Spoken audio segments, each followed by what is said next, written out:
તો છેલ્લા 24 કલાક દરમિયાન રાજ્યમાં 141 તાલુકામાં વરસાદ નોંધાયો છે। છેલ્લા 24 કલાક દરમિયાનના આંકડાઓ જે સામે આવી રહ્યા છે, રાજ્યભરમાં 141 તાલુકામાં વરસાદી માહોલ રહ્યો અને બનાસકાંઠાના દાંતામાં 8 ઇંચ વરસાદ ખાબકી ચૂક્યો છે। જો કે સતત 2 દિવસથી બનાસકાંઠામાં વરસાદી માહોલ અને આજે પણ બનાસકાંઠામાં આપ્યું છે વરસાદનું એલર્ટ। એવામાં બનાસકાંઠાના વડગામમાં પણ 4 ઇંચ વરસાદ, મહીસાગરના કડાણામાં 3.5 ઇંચ વરસાદ ખાબકી ચૂક્યો છે। તો આ તરફ પંચમહાલના શહેરામાં પણ 3 ઇંચ વરસાદ ખાબકી ચૂક્યો છે। છેલ્લા 24 કલાક દરમિયાન 141 તાલુકામાં વરસાદી માહોલ છે અને છેલ્લા 24 કલાકમાં નર્મદાના તિલકવાડામાં 3.25 ઇંચ વરસાદ, મહીસાગરના ખાનપુરમાં 2.25 ઇંચ વરસાદ નોંધાઈ ચૂક્યો છે। આજે પણ ઉત્તર ગુજરાતમાં વરસાદી માહોલ યથાવત રહેશે અને બનાસકાંઠાના દાંતામાં 8 ઇંચ વરસાદ ખાબક્યો છે। આ તરફ કઠલાલ, ગળતેશ્વરમાં 2-2 ઇંચ વરસાદ નોંધાયો છે।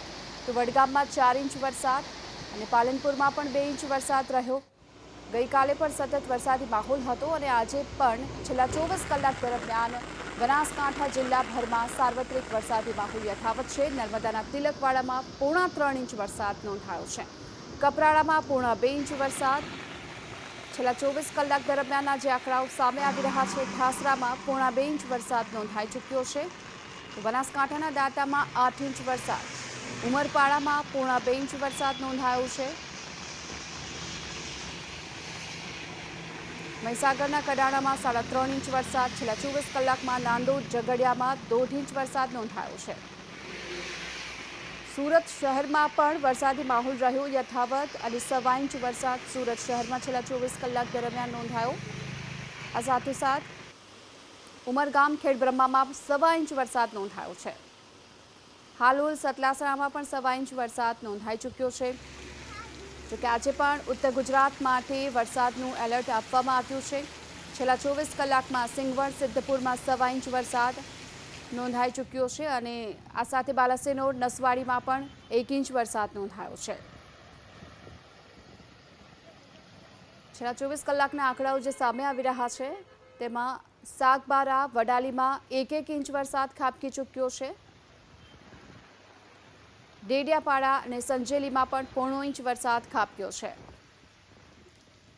તો વધુ એક હાલ સાયક્લોનિક સર્ક્યુલેશનની સિસ્ટમ સક્રિય બની છે, તેને લઈ ગુજરાતભરમાં વરસાદી માહોલ યથાવત રહેશે। માલપુર, કામરેજ, આહવામાં, ઓલપાડ, વઘઈમાં પણ 0.5 ઇંચ વરસાદ નોંધાઈ ચૂક્યો છે। તો આ તરફ પંચમહાલના શહેરમાં 3 ઇંચ વરસાદ ખાબક્યો, જ્યારે કે લુણાવાડા, ક્વાંટ અને વિજયનગરમાં 1.5 ઇંચ વરસાદ નોંધાયો છે। જોકે સૌથી વધુ વરસાદ આ વખતે બનાસકાંઠા જિલ્લામાં પણ જોવા મળ્યો। છેલ્લા 24 કલાક દરમિયાન હજુ પણ ઉત્તર ગુજરાતમાં ભારે વરસાદનું અનુમાન છે। ખેરાલુ, સોનગઢ, વડનગરમાં 1.5 ઇંચ વરસાદ વરસી ચૂક્યો છે।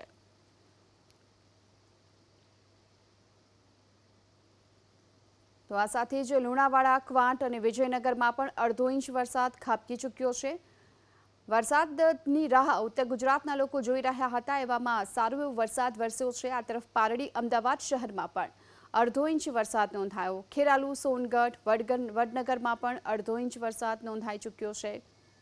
છેલ્લા 24 કલાક દરમિયાનના જે આંકડાઓ સામે આવ્યા છે તેમાં રાજ્યમાં સિઝનનો અત્યાર સુધીમાં 21.14% વરસાદ નોંધાયો છે। સરેરાશ વરસાદના આંકડા પ્રમાણે કચ્છમાં સિઝનનો અત્યાર સુધીમાં 25.59% વરસાદ નોંધાયો છે, જે રાજ્યભરમાં કચ્છમાં સૌથી વધુ છે। આ તરફ દક્ષિણ ગુજરાતમાં પણ સિઝનનો અત્યાર સુધીમાં 21.99% વરસાદ નોંધાઈ ચૂક્યો છે। તેની સાથે મધ્ય ગુજરાતમાં પણ સિઝનમાં અત્યાર સુધીમાં 14.40% વરસાદ નોંધાયો છે।